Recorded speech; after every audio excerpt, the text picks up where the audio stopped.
Chers compatriotes, chers amis, en ce 14 juillet, je vous souhaite à toutes et à tous une excellente fête nationale. Comme vous le savez, la situation sanitaire s'améliore rapidement, tant au Canada qu'en France, et je forme le vœu que ce soit notre dernière fête nationale placée sous le signe de la pandémie.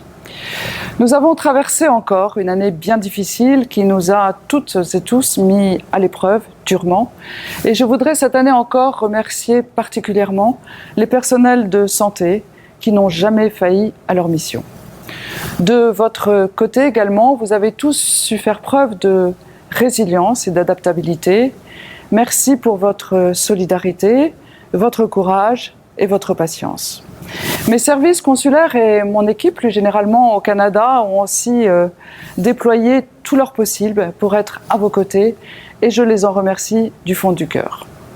Je voudrais aussi saluer les entreprises françaises implantées au Canada qui ont su continuer à fonctionner, prendre soin de leurs employés et garder le cap. Cette crise a engendré des réflexes d'entraide et de solidarité au sein de notre communauté, mais aussi avec nos amis canadiens.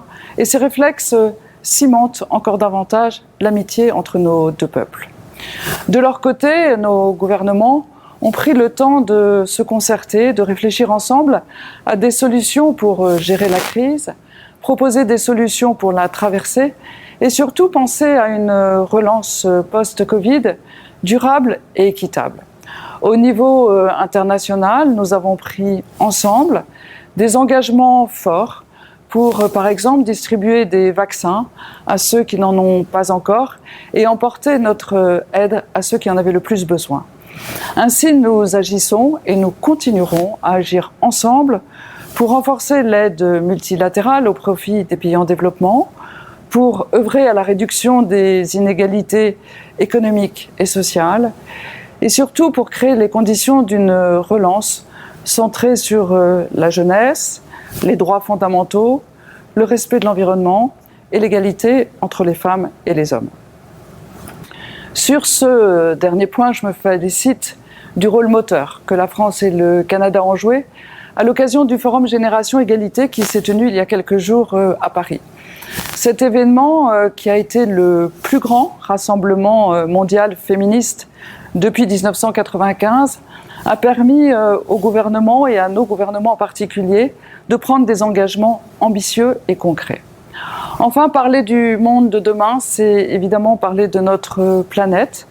Et je me réjouis que la France et le Canada aient décidé de renouveler leur partenariat bilatéral pour le climat et l'environnement.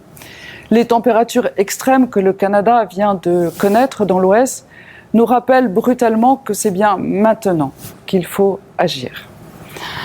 L'intensification des relations entre la France et le Canada se poursuivra dans les prochains mois, grâce, nous l'espérons, à la tenue d'un premier Conseil des ministres franco-canadiens.